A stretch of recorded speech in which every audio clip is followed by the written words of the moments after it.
one of the things that I know you have done a ton of is teaching. I'm a traditional teacher by trade, so just that word teaching really speaks to me. You've done a lot of teaching both online, off. You're an author who has many books as an expert. One thing I'd love to start by talking about, though, is with all of this knowledge and expertise you have, if you were to pick just one thing you went in to do, let's say a guest lecture at a college class, what is something right now that John Meese would just absolutely love to teach if you could just pick that one thing to do for the guest lecture? Yeah, no, it's a great question. I think for me, I would want to spend that time really diving into teaching people how to get clear on the real people they're solving, but really in the framework of like, who are the real people you're solving? I'm sorry, it's not solving. Who are the real people you're serving? What is the real problem they have, and what is your real solution to that? And I use like that's my approach to building a business. Is at the core of it is you're saying like I help real people solve real problem with real solution. I use the word real a lot there because so much of creator economy, internet marketing, entrepreneurship is based on, collecting followers or creating something to serve an avatar. And it's just, it's very quickly that brand new entrepreneurs will often lose complete connection to who the heck they're actually trying to serve as the human being on the other end of things.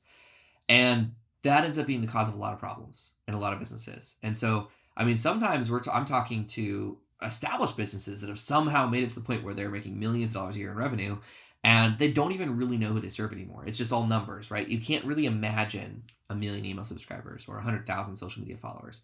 If you imagine those as like real human beings, it kind of breaks your brain. And so when people lose that ability to connect to the real person they're trying to serve, they lose their superpower as an entrepreneur, which is empathy. And unless you're a sociopath, you are hardwired with empathy, your ability to put yourself into the shoes of someone else, and to see what they see, to feel what they feel, to think what they think. And that's a superpower as an entrepreneur. And a lot of people at scale lose that. But also, for some reason, a lot of people who don't have any scale lose that. They come out of the gate going like, I'm serving six-figure side hustle mamas. And you're like, who the heck is that? Like, that's not a real person. And they end up trying to like act like the big guys, but the big guys are actually struggling to kind of get back to being personal and connecting to the real people. So that's definitely what I would talk about and what I would teach. Can you think of a few more funny examples like that? Because I think it really helps people wrap their minds around like what not to do's, so to speak. Oh man, well, have you ever heard of Juicero, the startup company, by any chance? I don't believe so. So this was years ago. They raised a ton of money. I mean, they were saying like, look, the future is green. Everybody's going to be drinking green smoothies, green juice for breakfast every single day. It's what's going to happen. And so they raised hundreds of millions of dollars, built this huge startup to sell this $600 machine called the Juicero machine, and it's just this like massive machine that would like sit on the counter of your kitchen, like it's like permanent. You're not going to move it around. Bigger than a coffee maker. And so they created this machine. It's $600, revolutionary. And then they sold these protein packs to go with it. So you pay $10 or $15 and you get this like squeeze pouch that you basically like put into the Juicero machine. And then it would kind of like process it and give you this like beautiful, delicious green juice. Well, then Bloomberg's business department did a test where they bought the protein packs, but they didn't buy the $600 machine. And they found out that if you just squeeze it into a cup of water and shake it up, you get the same exact thing. And that's, I think, a classic example of a business trying to solve a problem that didn't exist. Like, no one was thinking, how do I take this squeeze pouch of this green goo and turn it into a delicious breakfast? But if they were not thinking, you know what I need is a $600 giant machine on my counter. And so the company failed dramatically, publicly, after raising hundreds of millions of dollars and having the brightest minds in Silicon Valley consulting them. There's actually, I did see one business recently that 3D prints Juicero keychains you can get, just as a reminder to not do that. Wow. Yeah, so I mean, I think that's a really classic example of just a massive amount of waste of like, they just lost touch of like the humans. And underneath, because that's all, I mean, my background's in traditional economics. That's why I got into entrepreneurship in the first place. And like, all it is just how humans do stuff, how we do stuff together. That's all economics and entrepreneurship is. And a lot of people just lose sight of the humans. before we go too far down my next line of questioning, because as you say, like how you got into Yeah. entrepreneurship and how you solve problems, which I know is no doubt going to come up on this episode, to use, kind of Simon Sinek's concept of starting with why, but almost in like a reverse way, why do you think so many businesses at scale or early on lose sight of that? Yeah. That's a really good question. I think there's probably a lot of ways to answer that question, so I'll just pick one. I think one reason is it's just the nature of our time is that business is more scalable than it ever was. That you and I sitting here in our, home offices with a webcam could potentially build $1 billion business. I mean, like, it would take a lot of work, creating the right products for the right people. But it's not. There's no actual barrier to you doing that. That's the first time in history that's been true. Where the average person, I mean, I just heard that 29% of high school graduates now say their dream job is creator. You're like, what? That didn't exist until recently. And so coming up, like, that's because a lot of people see the potential of like, wow, there's nothing keeping me from doing this. Well, what that means is that most people, when they start, they immediately start thinking about their business at scale. And then they think that is a good thing because they're like, this is going to be big, it's going to be awesome. But that means they just do things that only work at scale, right? For example, if you're trying to build a business today and you look around and you see some other people in the same industry that are doing a business and they seem to be doing pretty well, and you're like, okay, it's a natural human thing for me to want to learn from what they're doing, right? Like, I want to learn from someone else who's successful. Like, if I want to be super buff, I'm going to look for someone who's super buff and see what they do. That's a very natural human thing. But in today's world, if I were to look at somebody else who's running a business like mine, or what I want to do, the only thing I can see is that they post on social media and people comment and like on it. I can't see, do they have a sales team? How much time are they spending in a given week over text messages or Zoom calls talking to potential clients? How long have they been doing this? I mean, I might be able to figure that out with a little research, but it's not obvious immediately. Do they have, what kind of search terms do they rank for, and are they getting traffic from? How big is their email list? Like, I can't see the majority of things about their business, honestly. The only thing you can see is social media. And so you get this visibility bias where you're like, wow, that person has hundreds of thousands of followers and therefore they're successful. Correlation equals causality. I guess I must be building hundreds of thousands of followers to be successful. So that creates a social media visibility bias, but it also creates this fact where we're not thinking about, I mean, just as humans, we have a max capacity on faces that we can remember. The book is called Friends by, I forget his first name, but Dunbar. You've probably heard of Dunbar's number. Have you heard of this before? So a lot of people have heard of Dunbar's number. It's like, I think 150 of like how many relationships you can keep up with. Well, I want to say his name is Richard Dunbar. Of course, now I should just like look that up. But he actually also wrote a whole book on this, on like all the different levels of the research he did of like how many close friends can you have, how many just friends can you have, how many acquaintances. And there's a limit to how many faces you can remember, let alone names, right? Names, I think it's about 2,000 if I remember correctly, that you can remember. Possible. Like, you run into somebody from college and you're like, oh my gosh, Jeff. Faces is more than double that. So I think it's about 5,000. So as humans, like, we have these limits, right? 10,000 followers on social media is not very many today. But it's more than we can process as human beings. And so because of that, I think that's a big reason why we lose touch with the humans on the other side of it. And then we use terms like followers and fans and subscribers instead of real human beings, because we just can't comprehend it. So I could teach a whole lecture on that, like as you already asked, but that would be what I would introduce as kind of the first thought for consideration.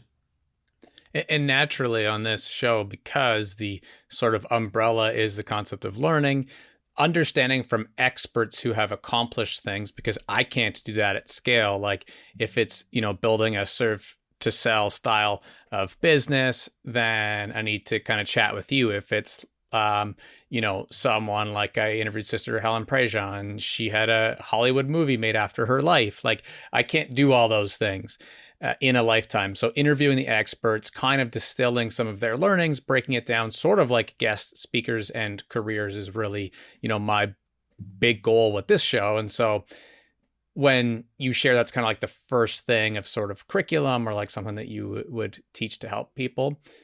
I really appreciate that. And it's really helpful.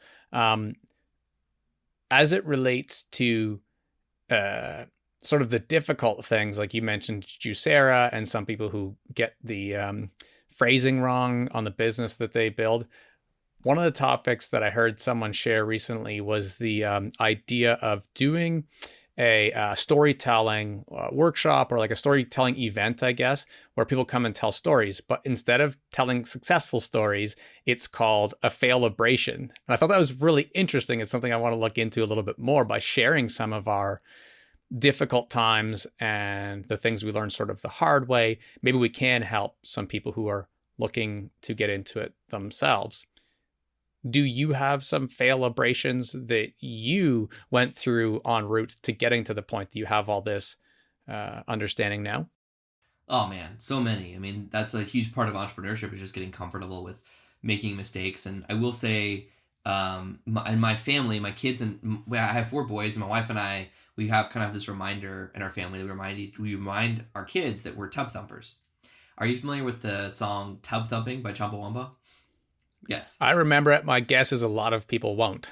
Yeah. Well, most people don't know it by the name. Most people be like, "No, I've never heard of Tub Thumping by Chumbawamba." And then you say, "I get knocked down, but I Yeah. get up again, and you're never gonna keep me down." So that is my approach to entrepreneurship and life, right? With my kids, like they fall down, it's like, well, remember, we're tub thumpers. Like, okay, I get back up again. So yes, I have a lot. To pick, I don't know. I think I'll say this, just because. So let's just use books as an example. Um, I heard this from someone recently, that they were saying that like so many people stress about when they're creating a book, for example, because I just wrote my 3rd book. That a lot of people who want to be an author. I mean, some people have said that it's 80% of people want to become authors. Maybe that's before creator became cool, so maybe that number is a little outdated now. So, but regardless, it's like, why do most people, less than 1% of people actually do it, become authors, even though a lot of people want to do it? Some people would say as much as 80% of human beings. Why is that? Well, I think part of it is because we're all stressed about creating our magnus opus, right? Our greatest work. And so we're like, man, I mean, I got to create a book once I'm like old and wise and I know all the things. But so much of every part of business, but just to use books as an example, is about, you got to back it up to creating your primus opus, your first work. It's like, that's all you got to do. So this is my 3rd book. I feel like now I know a lot more about books. In some ways, I feel like it's the first time that I'm like, I actually know, like, what is the purpose of this book for my business? What is the purpose of the book for the readers? What am I writing? How am I promoting it? And so I also made mistakes with this book, as I always do. But my first book, for example, I really stressed about like raising the bar for the book, of like, it had to be the best book ever. I took the magnus opus approach to it. And so I wrote what I thought was my guide to building a business. And at that point, I'd started 3 different companies from scratch. 2 of them I was in the process of selling. And so like, I knew stuff, but I also was like, well, yeah, but I don't know everything. And so I went out and interviewed dozens of the best and brightest minds in business today. And I took all their advice and I kind of compiled that to back up what I was saying and put it into the book, Survive and Thrive: How to Build a Profitable Business in Any Economy, including this one. Now, that was not a bad thing, but it really was coming from a lack of confidence of like, well, I was afraid somebody was going to be like, why the heck did you write a business book? And I also was like, why the heck am I writing a business book? But then I also worked with a hybrid publisher. So that was a mistake. So I worked with a hybrid publisher, which the promise of hybrid publishers is that they're like, okay, it's like the best of both worlds, where it's not self-publishing, it's not traditional publishing. Like typically you're paying for part of the production, and then they're a partner in the book, and they help like promote it or distribute it, that kind of stuff. It's positioned usually as the best of both worlds. My experience was that it was the worst of both worlds. You lose a lot of creative control, you don't really get a lot in return, and it actually costs you money to publish a book. It cost me more money to publish my first book than my 3rd book. And my first book, I had a publisher. But also, I kept looking to them for validation every time I had an idea for my book. And I was just like, okay, here's the title, here's the subtitle, here's the whole premise, here's my pricing strategy. I've never done this before. And they looked at it all and they were like, yeah, it's all great. And I was like, well, what am I doing wrong? They're like, no, you're good. And that probably should have been my red flag, to be like, I'm out. But, I essentially have abandoned that book, which is kind of sad now because you're like, I put a lot of time and effort into it because the book at this point, like I get a PDF report 3 months after sales that kind of tells me like, however many people bought the book, but I have no other data, no other information, no feedback mechanism. There's 2 egregious typos in the book, but to get those fixed would require I would literally have to pay money and go through this like long editorial process to get a new version up there. So I made a lot of mistakes with that book. Yeah. So I don't know. I mean, that's definitely one example. It's that book. I think, I mean, I've made money from that book and other things I've done because like people have read that book and they become clients and other things. But in terms of like book royalties versus like what it cost me to produce the book, I think 3 years later, I'm still in the hole at least $5,000 in terms of like book royalties versus like what I spent to get the book produced. And so that kind of sucks. Now I've made a lot more than $5,000 in consulting from that, but that's a book that like I created this thing. I stressed about it so much and then I kind of abandoned it. So I do have plans now to go back and republish that book as a self-published author, with a new focus. Cause again, like that book's a great example of where I wrote the book and I was like, okay, it's done. I handed it to my publisher and they came back and they said, it needs 10,000 more words. And I said, what's missing? And they said 10,000 words. And I was like, no, like I'm teaching something in the book. Like what is not clear? And they were like, just add some more stuff in there. Like add some more stories or like repeat yourself or something. Like we just need to make sure it's thick enough that if it's on a bookshelf in a bookstore, someone can read the spine really well. Bunch of pictures. Yeah. So you're going to be like Taylor Yeah. Swift going back and re-recording your Yes. albums. Yes. Survive and Thrive, John Misa's version is coming out soon. Yeah, it's probably going to have a new title. It'll probably be called Start From Scratch because Survive and Thrive is just not a great title for what it is, honestly. It was a great title for the time coming out of 2020, but we don't need that. We don't need to keep maintaining that level of panic that the title has. Survive! Just survive and maybe you can thrive. Maybe. Yeah. Well, I look forward to seeing the re-recording, the reproducing of the book. Yeah, exactly. And,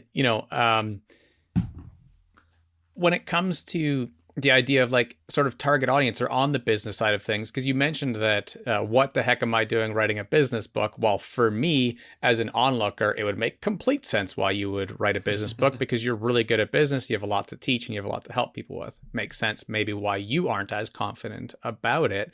But when it comes to some of those failabrations, again, to use that term, like the idea of like what you talked about earlier with getting your target audience aligned with what you are building for them and stuff like that, is that something that you have always been really good at or learned from a mentor, or did you have struggles with that part too?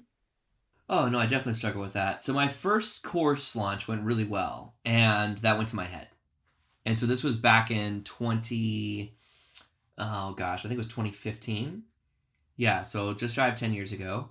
And I, launched an online course. And I had a really small audience. I had 257 email subscribers. But I launched the course and I made over $10,000 in 10 days. And I was like, done. I am King Midas. I can touch things and make money. Let's quit the job. Honey, you can retire.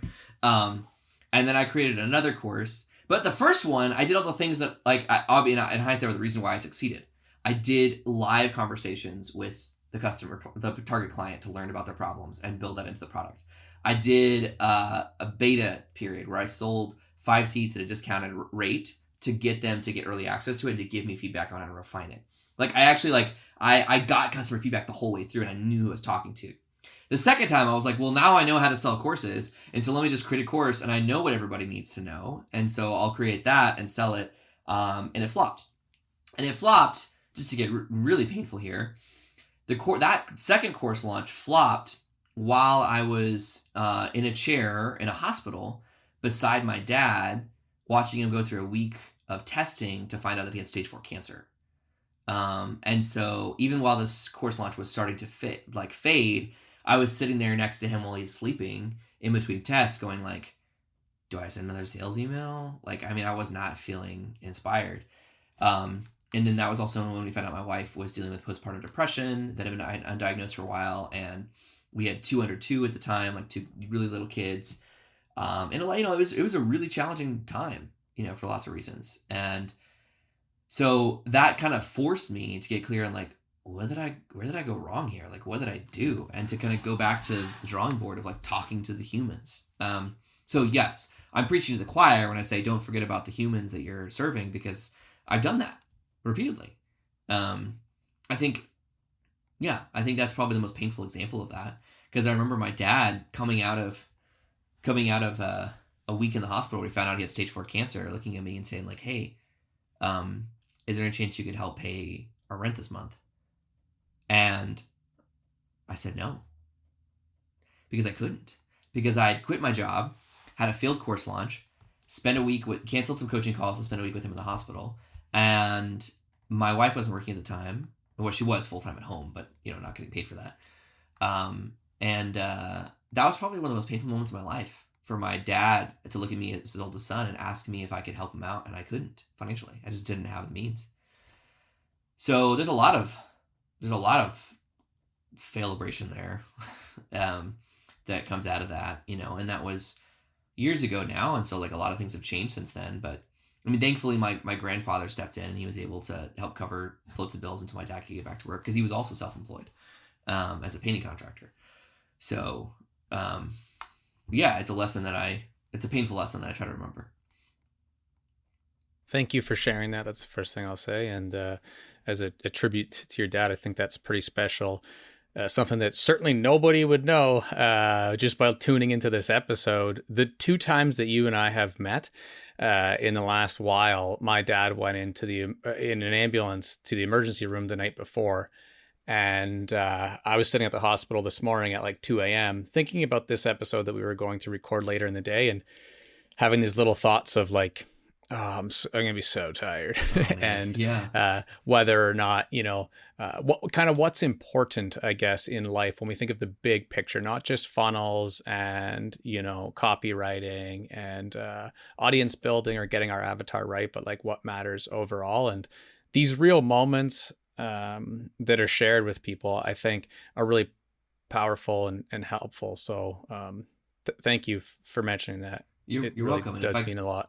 Yeah, no, you're welcome. And if I could just add one more anecdote there, because I've been in this creator space for a decade now, which is like 100 years in creator years, then I've seen a lot of people who have actually, had the Icarus problem of they've flown too close to the sun, where they've built businesses that are massively successful externally. Right, you're like, wow, they have like massive course launches, they have massive audience on every social media platform, massive email list, best-selling books, and I at this point know multiple people who personally know, not just people I know of, but personally know multiple people who did that and then said, nope, and then just like slowly, like they either burned it all down or they sold it or they walked away, or in one case scrubbed himself off the internet so you can't find him anywhere, so he just exists in real life. And so it's like, that's the other thing, is that I think a lot of that comes back to losing the humanity.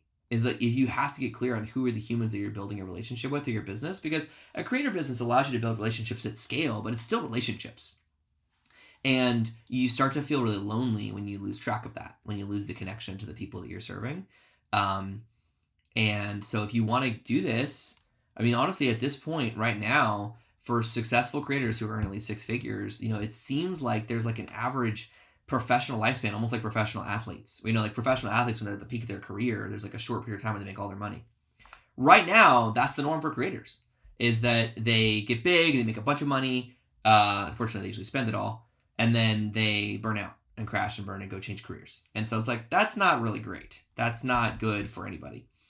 So I do think we have a shortage of people who stick around and teach for the long haul. And so that's my goal, is to be one of those people, where, I'm less interested in like the next year as I am the next decade in terms of what I'm doing to serve people and to help them sell their smarts, to help them make the world a wiser place. Took the words right out of my mouth, because I was about to say, and that is probably why you are able to serve, to sell, and kind of make an investment in people that, sure, as an ROI comes back to you as well. And just to hop into the time machine one more time and go back to that 10 years ago, when you did start those 2 different courses, and you mentioned the differences between the two, kind of the macro view, in terms of like maybe the economics a little bit, or Mm-hmm. just more so what the topics even were about them that were a bit different that got the audience wrong. Like, just because I know the types of questions people would be curious about listening to this episode. Well, what was the first course? So the first course was called Unlock the Get Noticed Theme, which means nothing to anybody that's been on the internet since like I don't know, the last 5 or 6 years. Because in 2014 and 2015 and 2016, then most of the like kind of like biggest bloggers on the internet use WordPress to run their blog. And many of them, not all of them, but many of them use the exact same WordPress theme, which was called the Get Noticed theme. And it was created by a guy named Michael Hyatt, who I later ended up working with directly. But at the time, I was just a user of the Get Noticed theme on my blog. And so it's a really complicated premium WordPress theme that literally only 3,000 on the people on the planet had ever purchased. So super, super, super specific niche, right? If you're not one of those 3,000 people, you can't buy my course. There's no reason why you would. And the only reason why the course existed was because it was a really complicated theme. It was a poorly designed piece of software, honestly. But it could do some really cool things if you know how to do that. So people would look at my website and they're like, oh my gosh, how did you do those cool quote cards? Or like, how did you do like that like video montage? Or and so I answered a lot of questions in like the Get Noticed theme forum and kind of developed a reputation there of just being someone who was really helpful. So when I got tired of answering the same question over and over again, I recorded a video. But notice that it was the same question was already coming to me. I was not inventing the questions, which is what a lot of people do. Is they're like, here's all the things that I think people want to know. It's like, no, I was literally just answering the questions people were asking me every day in a course. And then I also I didn't know a lot about pricing research, but one thing I did was really smart was I looked at the price tiers for the Get Noticed theme. And basically it was like, there was like 3 levels. Like you could pay $247. No, it was $147, $247, or $497 for these 3 different options of like what you got with the theme. And I looked at that and I said, okay, well, if somebody already has the theme, that meant one of those price points they're comfortable with. So I made the price points for my course $147, $247, or $997. And so that was really smart in hindsight, really smart pricing research of like, look at what are they already paying. But I just was copying and pasting. So that course, there's a lot of reasons why it did well. Super niche, solved a very specific problem, was very useful to a very specific subset of people. And if you were one of the people who use the Get Noticed theme, you probably had a few friends who did too. And so when you heard about my course, you probably told them, check this out, this is really useful. But what I got away from that is like, wow, people love buying courses from me on how to use software. So let me create a course that's called ConvertKit Mastery, which is a course on everything you could ever possibly need to know on how to use, at the time, the brand new software, ConvertKit, to grow your email list and build a business off of it. So massive, just like all the things. And it sold okay. I sold a few. But again, like I didn't have a great pricing strategy. I didn't have the same authority in that with that audience. There's definitely some overlap, but I didn't have the same authority with that audience as I did with the Get Noticed theme audience. So it was really interesting though, is like at the time I was writing these behind the scenes articles on my blog of like, you know, my first launch at $10,514.85 story of like exactly screenshots of like emails and sales pages and all that kind of stuff. Like, here's what I did. And pretty quickly that stuff took off. Like people were way more interested in like the behind the scenes on like how I was doing internet marketing than my actual products. So one thing that I did was really smart was I just listened to the real people. It was like, they want more of this. And so that's when I started leaning more into teaching digital marketing. And again, from that angle of like, okay, well, here's what I'm trying. Here's an experiment. Here's what I'm learning from that. And that really is why I'm running a business today that teaches you how to build an online education business instead of a software tutorial company, which would be so boring. So I'm glad I don't do that. Speaking of which, when it comes to that buzzword of niche or niche, which is always a fun inside joke that comes up on podcast episodes, how to pronounce said word. Well, you can't quote Pat Flynn and say the riches are in the niches if you say niche.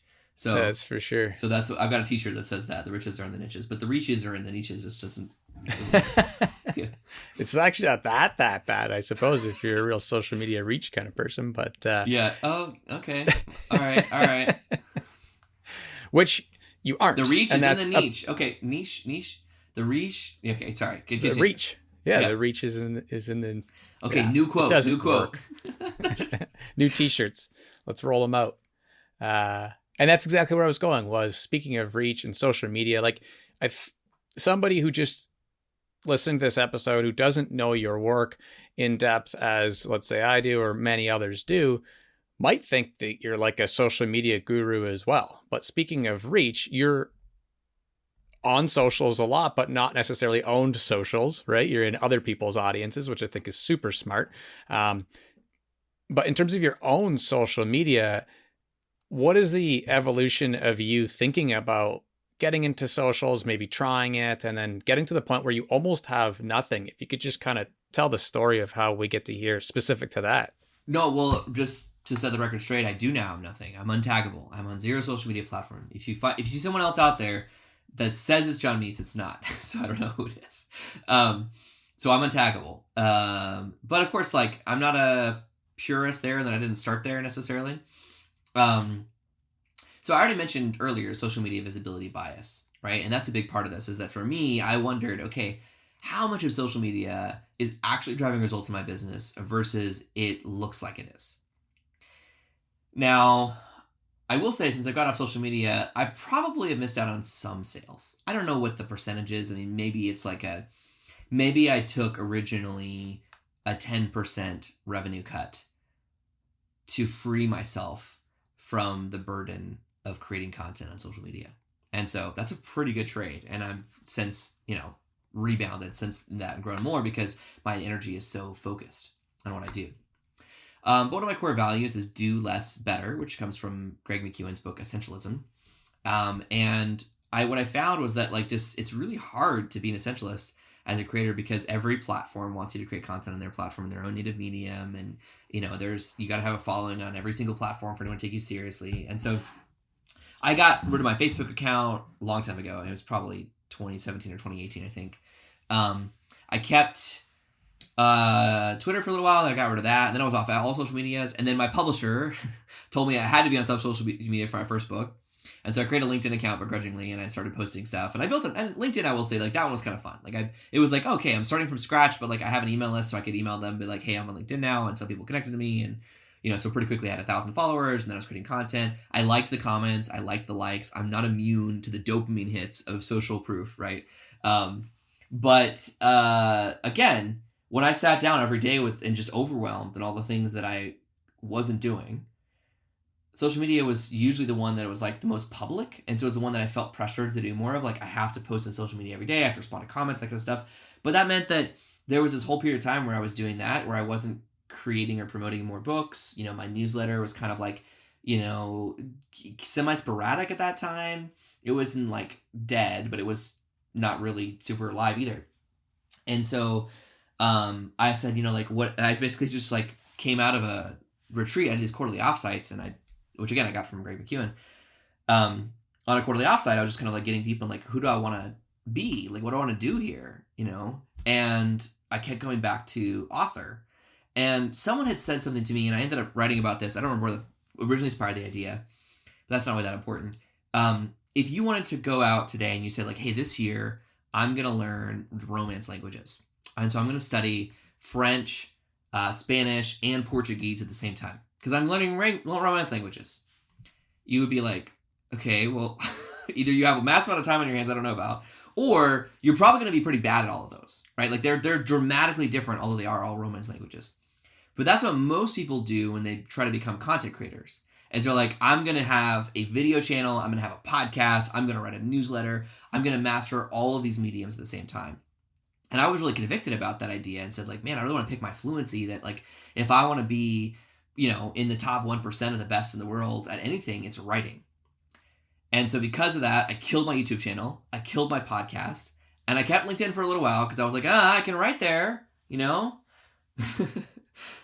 But then ultimately I killed that too. And I just said no, I'm going to hyper focus on my newsletter. And my newsletter is actually, it's my book writing strategy. Because now what I do is I outline a book, and then I kind of reverse engineer from the book, what is my newsletter content strategy? And then I write the newsletter. And that's why I can afford to hire an illustrator to do custom illustrations for professional illustrations for my newsletters, because it's not just an email that's going out and then it's gone forever. It's like I'm creating an asset that's going to be part of my next book. It's going to be part of other things that I teach. And so that's been really good for me to lean into that. I'm just like, I want to do this really well. You mentioned earlier that 29% of kids say they want to become creators, and then where that mashes up with like creator versus entrepreneur. And I feel like over the last, half hour plus, we've done a really good job of helping people understand like you can't just be a creator. You also kind of need to be an entrepreneur if you're going to succeed. And now we're kind of starting to get into some of like the habits and systems that you need to do that successfully.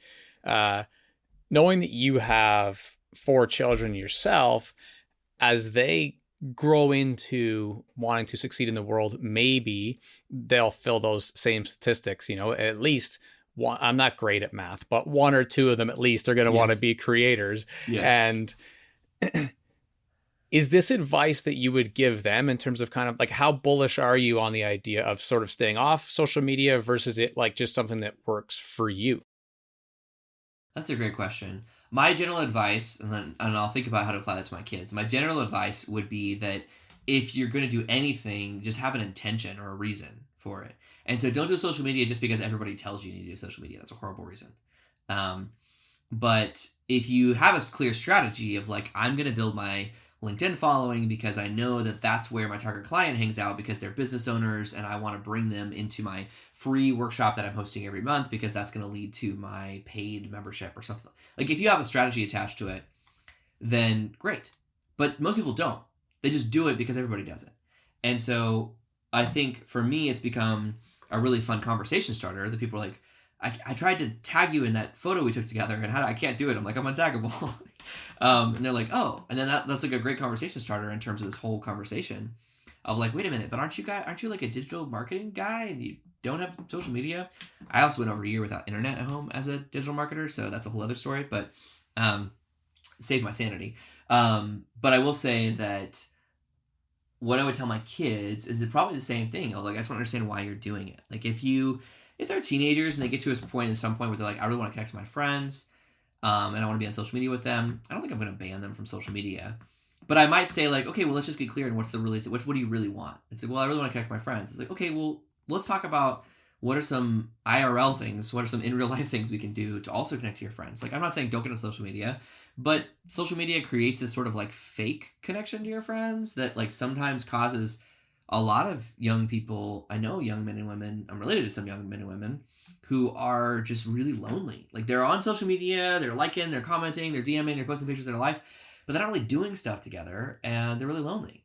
And so if you're using social media for connection, I would say like, okay, well, let's just pause and say, if you're going to do that, let's also like, I don't know, have your friends over for dinner once a week, or why don't you guys go for a hike on Friday? Like whatever it might be, like let's just find something to do together in real life with humans.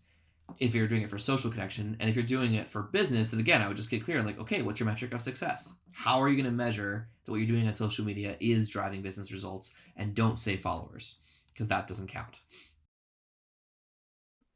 I've never personally had like the goal of followers or audience, but because I didn't have you as a mentor 10 years ago, I've continued to accrue, let's say, an audience or whatever it is. Certainly not a community because there's not the connection, there's not the engagement, there's not like a very central theme to operate around.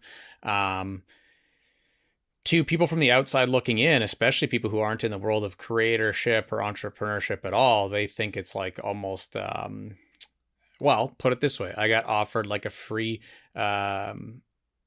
entry to a golf tournament because they're like, you have a lot of social media followers. I was like, I don't post anything about golf, but sure, I'll come play golf for free. So there's little moments like that where people think it's good for some reason, some sort of like signal, that like a social signal or something.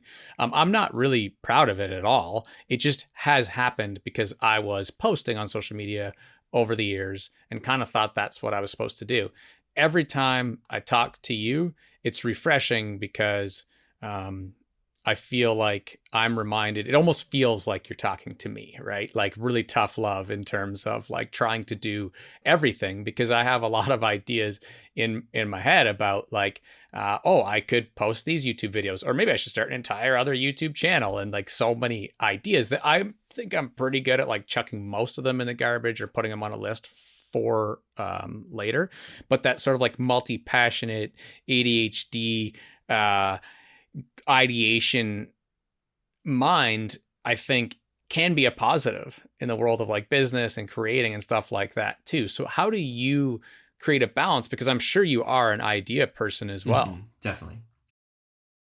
Well, I mean, some of that's a matter of like just regularly revisiting what I'm doing and just again asking like the whys, because sometimes I will start doing a project and then realize like, oh, okay, no, this is a mistake. Like I need to back up. Like this is not where I need to spend my time and attention. So I mean, I think it's really just like having the discipline. Here, one of the things I do is this is one thing I do regularly, is I create a vision document whenever I start a new project of like, why am I doing this? And I write in the future, like what this looks like when it's successful, of like, because I've built whatever I'm doing, like because I've launched this book, then like, you know, thousands of people get this kind of result in their life. I kind of just like write about that. That's one thing I do before I start any new project, especially if it's going to be like a product line or something like that. And sometimes in the process of writing that vision, I'm like, oh, that's actually really not that complicated or exciting. Or there's a similar way to accomplish that vision with like a much simpler product. Or sometimes it's like, well, if that's what I really want, why am I doing this other stuff? You know, and so just sometimes just future pacing that is really helpful. In general, with my business, I try to take an ABZ approach where I want to get super clear on 3 points. Where am I right now, which is A? Where am I going, which is Z? And what's the next step, which is B? ABZ. I don't try to have the whole 26-step plan on how it's all going to work out. I think that that's just honestly in pretty much any industry. I just think that's foolish, because you don't know what's going to happen. All you can focus on is what's the next right thing. So that's the approach I take, is that ABZ approach. But the vision is part of that Z step for me, of mapping out what the end state is. What is my end goal with whatever I'm doing? So if I was to get on LinkedIn, for example, I would have to create a vision for that, of like, what does success look like? And then kind of reverse engineer. If I was to start a podcast, for example, same kind of thing. I've had 2 podcasts before, so I have definitely started something and then gone, okay, wait a minute. You know, so I'd shut those down, right? I've done that twice now with podcasts. So if I were to do one again, it would have to have a really clear, compelling vision. And I can tell you right now, it would be very different. Like one of the things I would do, for example, is I would do only in-person podcast interviews. And so I'd probably find a studio in Nashville where I could do in-person podcast interviews, because I live in Tennessee, and just bash them out. I was just in Boise, Idaho for Craft and Commerce, and Nathan Barry showed us now ConvertKit, soon to be Kit. They showed us around their dream studio, where now they created this in-person video podcasting studio. It's brilliant, it's beautiful, and it's free for all ConvertKit customers. So I'm currently putting in a good word to see if they'll build another one of those in Nashville, because Boise is not very close to me or anywhere. It's the most geographically remote state capital in the U.S. But still, it's really, you know, like it's a totally different energy of like if you and I were sitting down in person having this conversation. It's just, it's something I think that more people are craving, and you could see that because of the results. Ryan Holiday has a business where, you know, about stoicism. You know, the Daily Stoic is probably what he's most well known for. And he has a podcast, and his team, they sometimes did in-person video interviews or audio interviews, and sometimes did like Riverside or Zoom or Squadcast or whatever, like we're doing right now. And what they found is that the ones that were filmed in person and recorded in person performed 50% better every single time. And so now they just do in person. Now it's way more complicated, right? But when you're talking about mastery, that's what it requires. It's not doing a lot of things poorly, but saying like, if I wanted to pursue mastery in interviews on a podcast, that's what I would do, because that's mastery, right? That's not saying like, I'm going to do all the things okay. I'm like, I want to do one thing really well. But because my chosen fluency is writing and my chosen fluency is authoring, really, I'm probably not going to do that, because there's no part of me that's going to focus on mastery of that. Now, I could, at some point, if somebody on my team was in charge of that, and they're pursuing mastery of podcast production, in which case, yes, I will show up and be the guest. But my area that I've chosen to pursue mastery in is writing, and specifically authoring. Well, to provide one other thought there, mostly for the listener, because I want you to be completely focused and dialed in and doing your thing. And this is not a counter argument.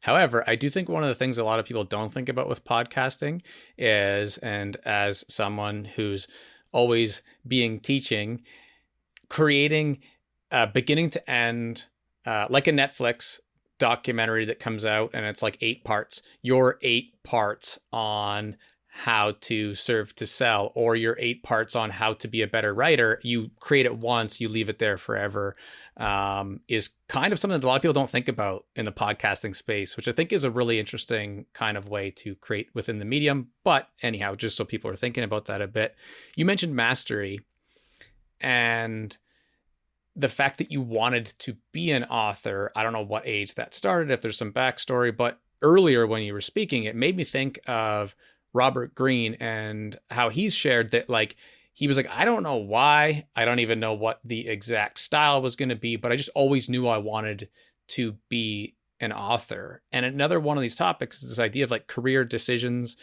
don't know if you're familiar with the game Plinko, but on The Price is Right, where they used to drop the ball in and then it kind of bounces around, ting, ting, ting, ting, ting, ting, and eventually it's going to come out in a specific spot.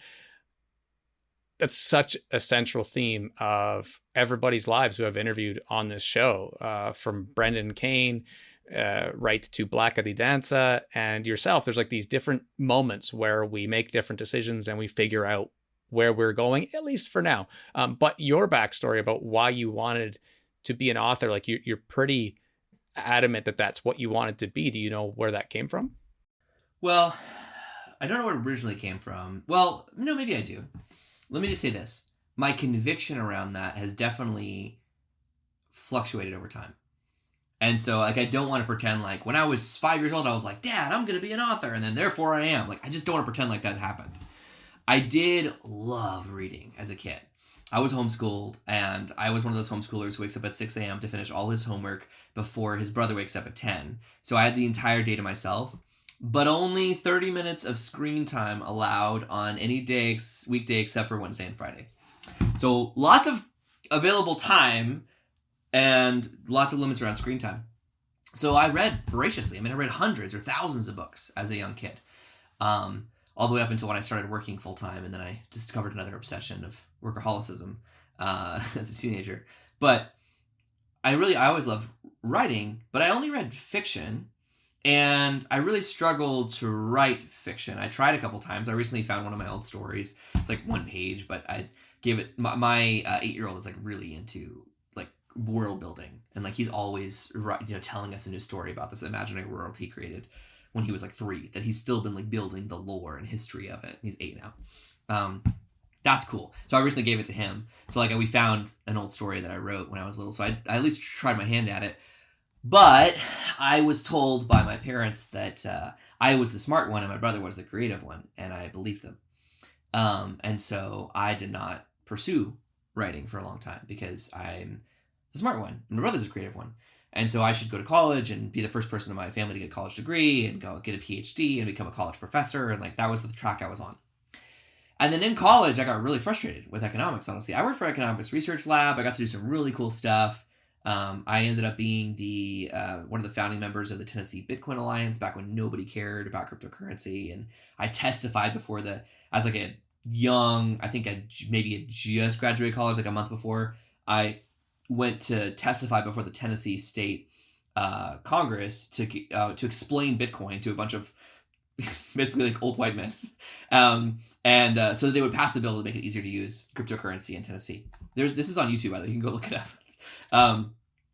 So like I was like really like into economics, and that was just a practical version of that. But I got really frustrated with that path, and so I don't know. I think at some point along the way, I'd always assumed I would be an author. But one thing I was finding was that the more time I spent in academia, the less relevant and helpful and useful my writing became. Because I learned how to write academic papers that no one would ever read, right? Like it just sounds smart. My thesis was, if I remember correctly, the title of my thesis was the problem with hedonic quality adjustment in qualitative analysis. Yeah. Let's believe not that was, spend an hour breaking that down. yeah, let's not break that down. I haven't talked about that in over a decade. I don't really want to. I mean, I think I could still defend that thesis, but I don't necessarily want to. But yeah, so along the way, I mean, I kind of just started blogging, honestly, just to like kind of publicly journal about like what I was learning. And that's what I would recommend to most young people is like, don't pretend like you have it all figured out. Because that's actually the most annoying creators are like 17-year-olds saying like, here's the key to relationship happiness in my 15-second TikTok dance. And you're like, you don't know anything. Sorry. And I say that as someone who's like, I'm only 33. Like there's a lot I don't know. But I think there's so much value in saying like, here's what I'm learning now, especially if you're young, is like just documenting what you're learning is really helpful to people. And it's also really honest. Like just saying like, hey, I mean, for example, if you wanted to talk about relationships and you are a 17-year-old TikTok influencer saying like, hey, you know, my boyfriend and I got into a fight last week and we almost broke up, but here's how we figured out how to work through it. And just like that's, instead of sharing like the 3-step way to make sure you never get into a fight, like just share like your story. Because here's the thing, AI can give us 100 how-to steps on how to solve every problem, but AI doesn't have personal stories. And so that's really where the creator demand is going, is like, tell us what's about your real life and what you're really learning as you're learning it. And so for me, that's kind of how it started, as writing on a blog. And then as people liked my writing, I realized that, wait a minute, maybe I could actually do more of this. And then that's kind of how I started down the path towards becoming an author. But I will say the best benefit, there's been a lot of benefits to becoming an author, but the best benefit that I did not see coming was people in my family and in my hometown finally understand what I do for a living. Now, remember, the books don't really make a lot of money. But as soon as I was an author, they were like, oh, yeah, he's an author. Got it. Before that, they were like, he does a blog thing. Like, he writes money and, I mean, he writes words and then money comes out. Like, I think maybe he does stock trading. I don't really know. Like, they just like internet marketing stuff. But as soon as I was an author, everybody, like, who's not a creator that I know, like people in like my real life, you know, family, friends, they were like, okay, he's an author. Got it. I know exactly what you do. So that was an unexpected benefit.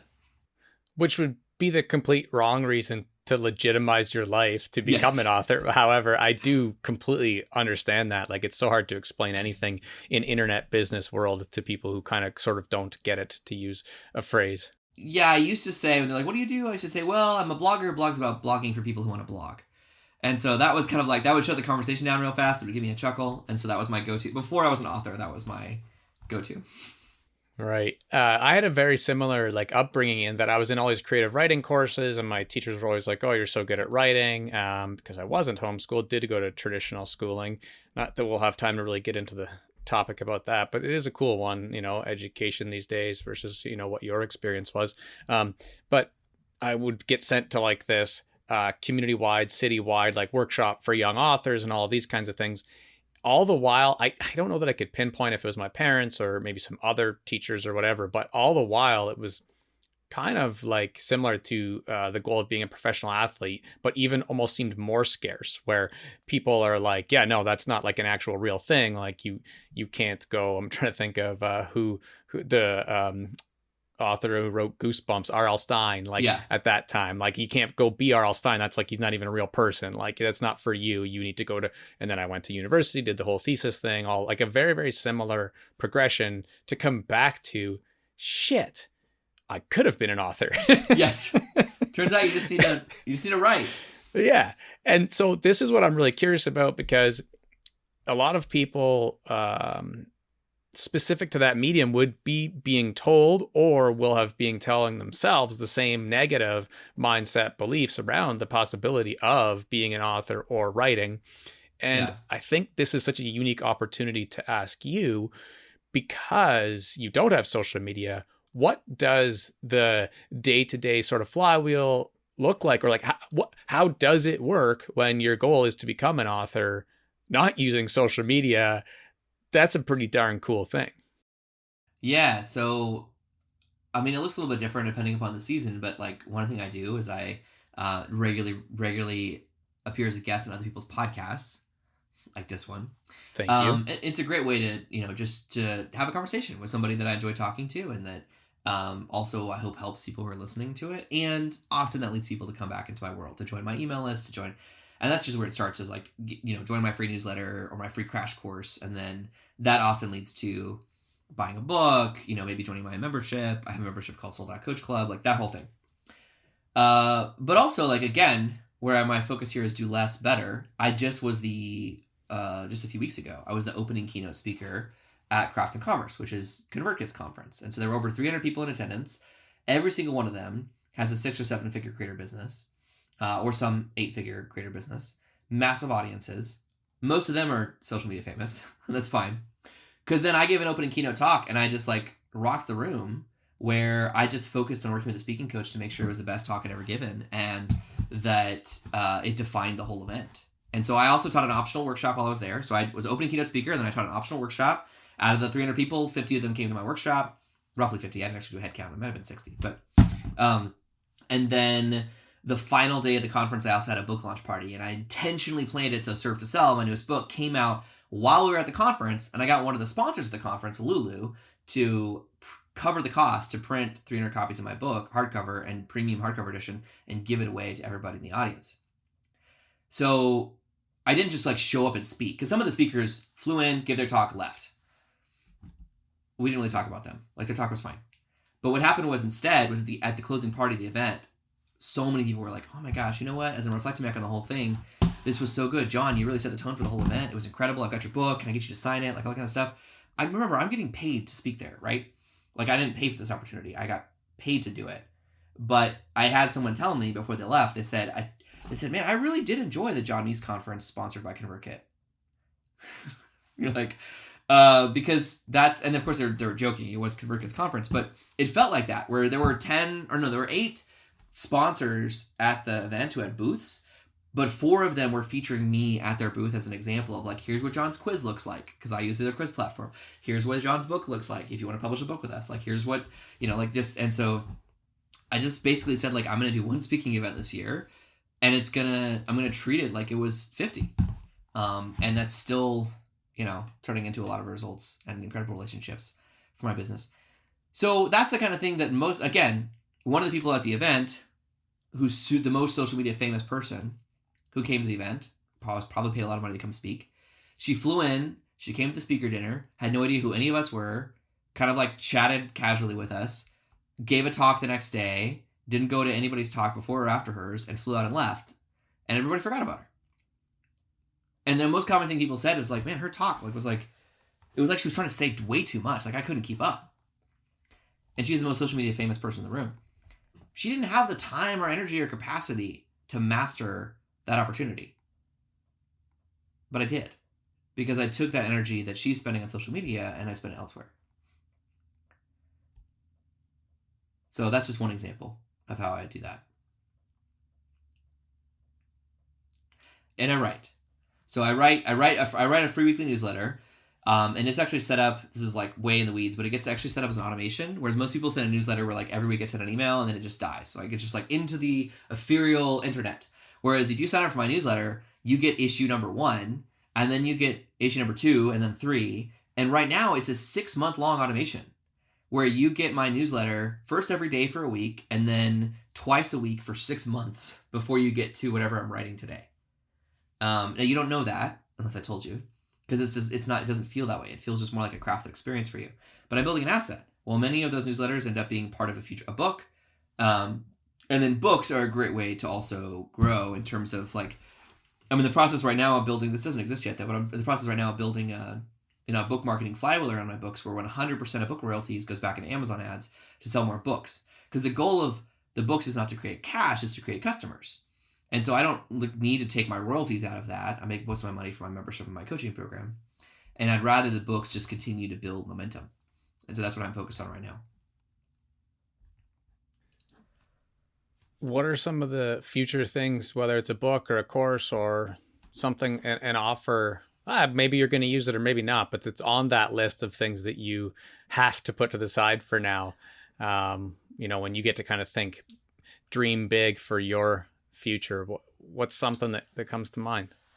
Well, I think it's really important that you right size your business to your stage of life. And so as I started to get some success in the last couple of years with my own sold out coaching program, and the success my clients were getting with that, I started doing what you're supposed to do, which is, hire some coaches, train them to take over sales, start getting a program where other people can coach and you can certify in your program, work with a financial coach to map out the model, the compensation model for scaling my team. And I started to do that. And then and thankfully at some point I realized like it was getting less fun. It was getting harder. And yes, I could see the path that if I continued on that, I was going to scale my revenue more. But then I looked around at my priority right now and I'm like, you know what? I think there's actually an enough number that I just need to generate in this season of life where I've got 4 little kids at home. I just need to generate enough revenue to fund my lifestyle and then spend the rest of my time with my kids. I don't really want to scale to a huge team or a multi 7-figure business or anything like that. And so that's been one of the things that was actually, I say that with conviction, but also it was challenging in that moment to be like, I've helped clients build 7-figure businesses from scratch. And I essentially committed to not building a 7-figure business and just keep, maintaining my business as sold out as a multiple 6-figure business to say like, you know what? No, I'm going to stay here because this is what allows me to be present for my family and my kids. And there are some people who look down on that and were like, oh yeah, your business doesn't make $1 million a year in revenue yet. I guess you're not like a real entrepreneur. And at one point I was running 3 different companies at one time and I sold 2 of them because similarly, I was like, this is exhausting, and someone had told me that like, well, someone did tell me at one point that to be a real entrepreneur, not like someone who's someone really said this pejoratively at one point. They were like, oh, you just have like a lifestyle business. You're not a real entrepreneur. But like, what the heck are we doing this for if not lifestyle? What else is there? So it took me a while to get conviction that like I just need to build a business that's the right size for me. And that meant saying no to, that meant letting go of most of my team and just saying like, nope, I've got a small VA team and like 1 coach and 1 book production assistant. And that's really it. And like, that's all I want. That's all I need. It's simple. And I can sustain it. And then I can go make my millions in my 40s when my kids are working on grandkids, like that's fine. So I can take the grandkids on trips. But I don't need that right now. Well, it's really inspiring. And unfortunately, people will have, unless I clip this, had to have waited an hour to hear that one line because I think it shows a lot of wisdom and bravery is maybe another word. Because like you said, other people, if they comment and kind of talk down on it, then you have to be like, no, wait, this is what I want to do. And I've had a lot of those moments throughout my sort of creator career as well. A lot of them revolve around parenting, like I'm getting advice from someone. I'm like, wait a second, like you don't have kids? The guy just got puked on at 4:00 in the morning. So there is a difference there. And, yeah. We could spend a whole other hour talking about that. I'm a big fan on this show too, of trying to give people their flowers, so to speak, like to other mentors. And you mentioned Michael Hyatt earlier. I know naturally we're going to have to wrap pretty soon. So I'd love to ask, like, I'm learning a lot of things from you. People who listen to this are going to learn a lot of things from us. Are there other people that you have learned from over the years that really you want to give tribute to? Yeah. Thank you for giving me that chance. I would love to. I mean, there's a lot of people, right? I have to first give tribute to my wife because she's sort of the unsung hero in most of this, that she's been from the beginning kind of bought into this idea and believing in me and what I'm doing in terms of building our business. And I do think of it as our business, even though I'm the face of it. And most of her job is taking care of our household. Right now, she's at a doctor's appointment with one of our kids, and taking care of our kids. But she's also my closest advisor that like, whenever I'm running through a business decision, it's her and I are talking it through. And I could not pay a consultant for the level of insight into me and my business that she gives me. So I got to give her flowers because, again, it's kind of a thankless job to be the spouse behind the project where I'm the face of it. And then I think beyond that, I mean, I think, as I became an entrepreneur and got into online entrepreneurship, the people who really inspired me the most, that like, I like to think that I was sort of like this kind of like fusion of Pat Flynn, Ray Edwards, and Michael Hyatt 10 years ago. That like, those are the 3 people that I learned the most from. And over time, I mean, at first I actually kind of wrote like them. I kind of like tried their voices on for size. And then ultimately I found my own style through practice and iteration. But they definitely influenced a lot of what I did. And then most recently, I would say Rob Fitzpatrick. He wrote a book called Write Useful Books that changed my entire approach to writing. And so my first 2 books, they're pretty good. But the third book is written with with Rob's approach, Rob's style, completely changed what book I was writing. And that's proven to be a really good thing. So Serve to Sell is my shortest book yet, my most useful book yet, and so far my most popular book yet. So I think there's a lot of, I got to thank Rob for that.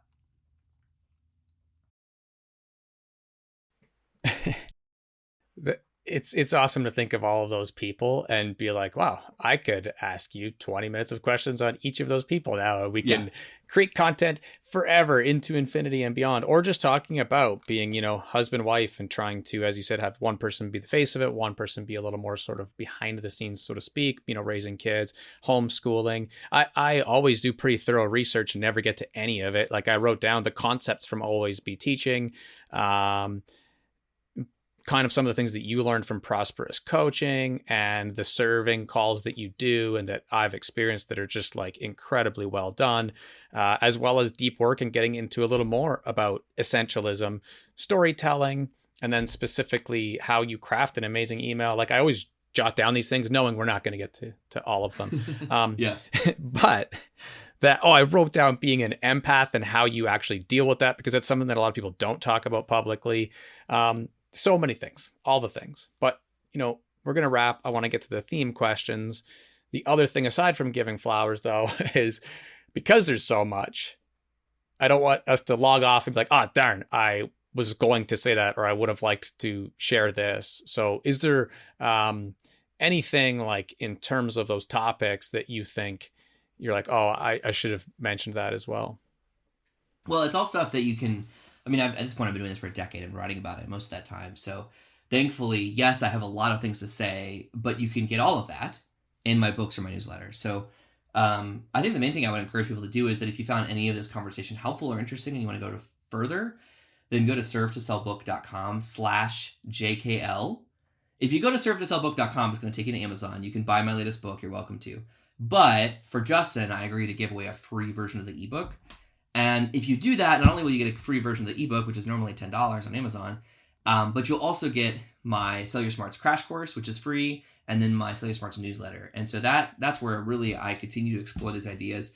And I love when people reply and we kind of have these, essentially conversations to go deeper on these topics there as well. So that would be my recommendation. Yeah, and I hope everybody who listens to this does. And like I said earlier, I'll share some content that helps move that message forward as well, because I don't even know, and I know I've mentioned this to you before, I don't know how I found your emails, but that's like the magic of what you talked about earlier. There's some allure to it all that and eventually will be lore around like the story of like how you've succeeded so well and why you were at, like ConvertKit's conference speaking. Like all of that I think is really inspiring, and I'll definitely do my part to make sure that people also have the opportunity of finding your work. So Thank you. With of course, with the rapid fire questions, there's always 3. And the first one is one thing that you're learning that maybe even is off topic from all these things. How to be a better parent. As my kids grow, it changes with every season. I can't think of anything more important, that's for sure. And speaking of kids, one piece of advice that you would pass on to the next generation, if you could just leave that one piece of advice. Focus on relationships before results. What happens is when you focus on relationships before results, surprisingly, results come after. And that was actually the topic of my talk at Craft and Commerce. It's an important lesson that I've had to learn repeatedly. Hard sometimes to not get distracted by awesome points during these rapid fire questions. Yeah, rapid fire, Justin, rapid fire. Yeah, exactly. Keep it moving. If you were to ask one question for me, you go back to being a podcaster. We're in person, maybe even in Nashville, and you just have something that's come to mind over the last hour or otherwise. But if you were to ask me a question, what would that be? I think I would ask you why. Like, I would love to know your core motivation of why do you do this, right? You don't have to podcast, Why do you do it? which is something that I ask myself almost every time, hours before an episode. Well, I didn't mean it as like a philosophical question, just more curiosity, but yeah. Yeah. But it's just important to say that it'd be easy for me to give up because I'm like, no, it'd be easier to do other things. And I think that being able to, as I said earlier, help people who have no idea how to get started and, really can't yet afford to go take an online course, even if it is like $19.99 or something, but have a lot of potential. And I think that potential is so connected to their mental health and their vitality and their ability to succeed in life. But they need some help as to how to get started. And maybe one person wants to be an author. Like I said earlier, someone else might want to be a dancer. So I want to be like the career day person who's able to kind of share the entire view and landscape of those different options for people. And then if I kept going right now, I'd be at the risk of getting philosophical because there's a lot of reasons why that's personal for me, whether it's paying tributes to my brother or the struggles I had trying to figure out a career and a path and stuff like that. And, paying it forward to my kids, wanting to help them be better prepared for the modern options they have too. Right. And so that's why I keep doing it. That's good. Yeah. Well, yeah, Justin, just keep learning. Yeah. Boom. Mic drop. I appreciate you. And I know you're someone who knows that time is money. So I really appreciate you taking the time to do this. It really means a lot. Oh, it's my pleasure. Well, keep up the good work, Justin. The same goes for all you listening. Keep up the good work. Will do. Thank you.